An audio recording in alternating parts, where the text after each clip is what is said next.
mlima na zile za Wamonyoro. Wapi mikono ya mlima.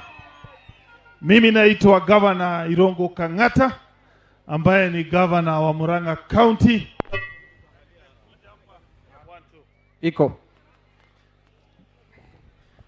Nimekuja hapa kushikilia wamama na pia kusema Kibagedi tosha. Kibagedi tosha.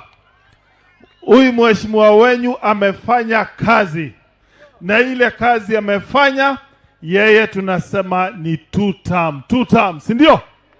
La pili, nimekuja kusema mimi ni mmoja wa wale ambao wameingia kwa Linda Mwananchi. Harambee! Harambee! Sababu ni mbili. Sababu ya kwanza, sisi tunaamini Wakenya wote ni kitu moja. Uwe Mkisii, uwe Mjaluo, uwe Mkikuyu, uwe Masai, uwe Mluya, uwe Msomali, sisi sote ni Wakenya. Hakuna mtu ana make application mahali atazaliwa. Tunajipata mahali tumezaliwa.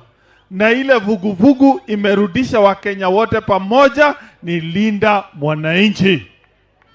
Kuanzia historia ya Kenya, miaka imepita karibu takriban 30.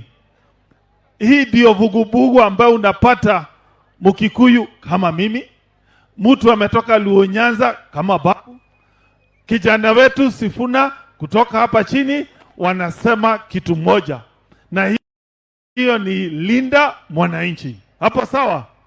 Ndiposa wa Kenya tunamuomba tushikilie Linda Mwananchi ambayo kazi yake ni kushikilia Wakenya. La pili, sisi tunapigania mambo matatu. La kwanza, tunataka serikali ambayo itakuja itilie maanani mambo ya manufacturing. Viwanda ndio vijana wetu wapata kazi.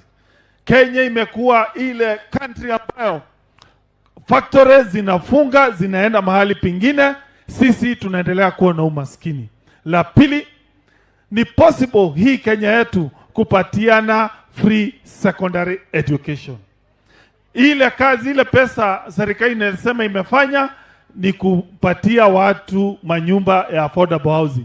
Kuna mtu wako na nyumba hapa ya serikali? Kuna mtu wako na affordable housing? Hiyo pesa ambayo ni takriban bilioni 100 na 120 billion, tunaomba itoke kwa housing ikuja kwa free secondary education. Si hapo sawa? Si hapo sawa? Hiyo affordable housing hapa Kisii hata haijafikisha nyumba 1000, si ndio? Na hiyo pesa inaweza lipia 2.6 million Kenyans ambao wako kwa high school tusome masomo ya bure. Si hapo sawa? La tatu ni mambo ya healthcare. Sisi kama counties iko pesa tunapata kutoka national government, ile inaitwa SHA, ambazo ni kidogo mno, tunashindwa hata kununua madawa. Hiyo kwa kimombo tunaita funding deficit. Hiyo sisi kama Linda Mwananchi tuna push pesa nyingi ziingie kwa healthcare. La mwisho, nimekuja kutoa kitu yangu kidogo, niko na 200,000. Asante sana gavana. Huyo tumesema ni gavana bora zaidi, sio bora gavana.